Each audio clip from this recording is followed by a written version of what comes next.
Uy, Beshi, nakita mo yung naliligo sa akin? Pogi, di ba? Wala ka talagang kadala-dala, no? Mahilig ka talaga sa pangit.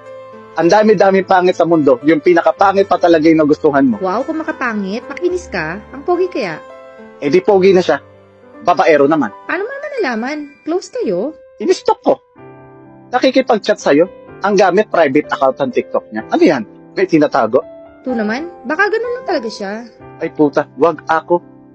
Bilang matalik mong kaibigan, hindi ako papayag na kung sino-sino lang dadapo sa'yo. Eh bakit ganyan ka? Na-insecure ka? Selos? Ano nagsiselos? Ako? Magsiselos? Ha?